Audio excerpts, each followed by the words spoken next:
அதிமுகவுடன் கூட்டணி குறித்து செய்தியாளர் எழுப்பிய கேள்விக்கு விசிக தலைவர் திருமாவளவன் பதிலளித்துள்ளார். சார், நீங்க ஆர்ப்பாட்டத்தோட சொல்லியிருக்கீங்க, நாடை எதிர்பார்த்து காத்திருக்கிறது, எந்த முடிவு எடுக்க போகிறது இடதுசாரிகள் நிலையில் இருக்கக்கூடிய நிலையில நாளைக்கு உங்களுடைய நிர்வாகிகளோட கூட்டத்தை கூட்டுறீங்க. காலையில் இந்த கூட்டம் நடைபெற்றாக்கா எப்பொழுது உடனடியாக அந்த முடிவுகள் அறிவிக்கப்படுமா? குறிப்பாக தமிழகத்தில் இன்னும் ஆட்சி அமைக்காம கூட்டம் முடிஞ்ச பிறகு தானே சொல்ல முடியும்.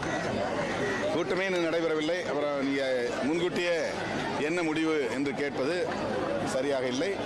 கூட்டம் முடிந்த பிறகு பத்திரிகையாளர்களை அழைத்து முறைப்படி எங்கள் நிலைப்பாட்டை சொல்லுவோம். ஆனால் இடதுசாரி கட்சிகள் சிபிஐ, சிபிஎம் தலா 2 சட்டமன்ற உறுப்பினர்களை கொண்டிருக்கிற நிலையில் அவர்கள் மாநில குழுவிலே எடுக்கிற முடிவையும் அறிந்துதான் எங்கள் முடிவை நாங்கள் அறிவிக்க முடிவெடுத்திருக்கிறோம்.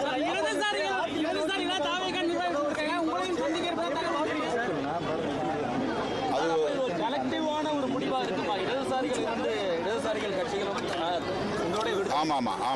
அப்போ இந்த முடிவு என்பது 3 பேருக்கு பொதுவாக ஆமாம், 3 பேரும் சேர்ந்து தான் ஒரு முடிவு எடுப்போம். ஒருமித்த கருத்தின் அடிப்படையில் ஒரு முடிவு எடுப்போம்.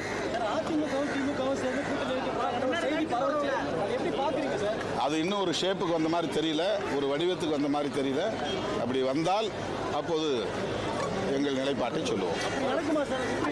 அது தெரியல, அது யூகமாக நான் சொல்ல முடியும்.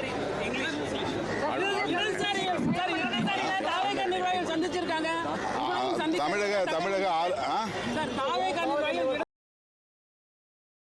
செய்திகளை உள்ளது உள்ளபடி தெரிந்து கொள்ள ரெஃப்ளெக்ட் நியூஸை சப்ஸ்கிரைப் பண்ணுங்க.